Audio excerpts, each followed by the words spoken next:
I've been reflecting on Genesis, chapter 9. It's oddly fitting. God promised that he would never again flood the earth.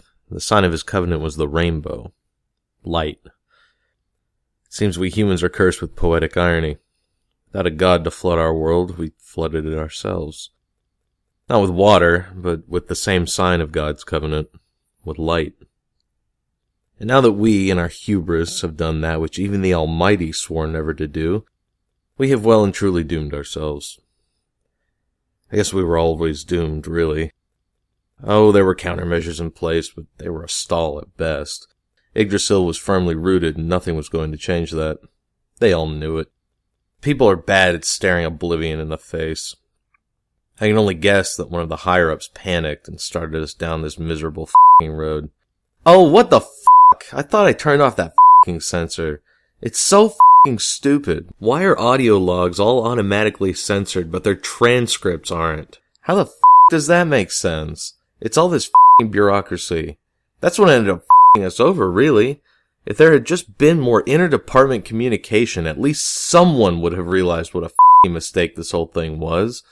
Or, hell, if I hadn't been f***ing censured and was allowed to publicly release the results of Project Eden like I wanted, then none of this would have happened in the first place. But, well, here we are. I should have looked into it more when the relocation order was given. I knew it had to be related, but even I didn't think that anyone would do something this stupid. I can't really blame my old department. I've kept in touch with a few of them after, well, retiring. They knew it had something to do with containing Yggdrasil, but nobody in the department was actually privy to the details. With the exception of Marcus, probably. By the way, Marcus, if you happen to hear this, I don't think I made myself clear enough in my last memo. F*** you. F*** you. F*** you. F*** you. All of this is your fault. F*** you.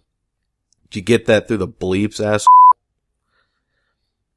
Anyway, I don't know how long this recording will survive, or if there will even be anyone left to care about it, but I figured I'd save it anyway, for posterity. So, for the record, here's what I know. Someone at the top of the food chain found out about a global threat. Whether they were provided with the details of Project Eden or not is unclear, but judging by their course of action, I would say that they probably weren't, or at the very least that they didn't actually understand it.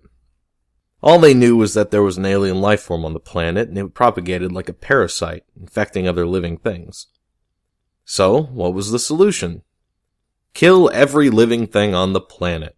It was a brilliantly stupid plan. Every human possible was loaded into transport ships, along with breeding populations of all of Earth's domestic flora and fauna, and taken to temporary lodging on Mars.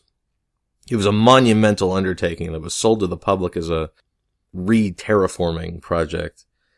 Essentially, the world's leaders passed it off as a way to rid the planet of pests, allowing us to more simply control the spread of disease and provide a perfectly hospitable environment that humans could live and thrive in.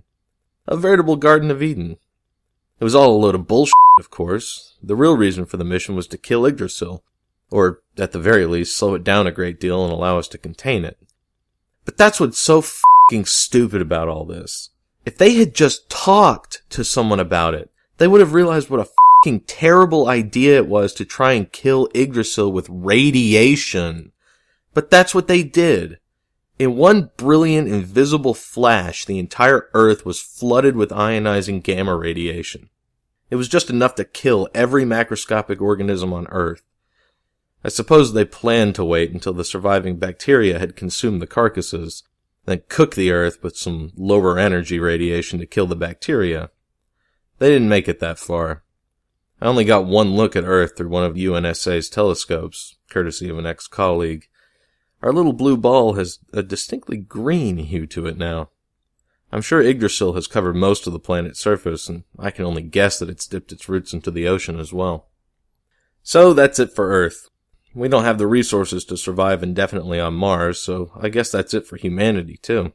I knew this day was coming, but boy did it come a lot quicker than I anticipated.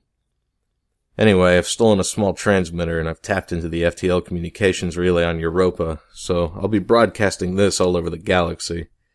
I've coded the other files relating to Yggdrasil into the message. If there's anyone out there who's listening, hopefully they'll be able to make sense of it before before it's their turn. This is Dr. Q signing off permanently.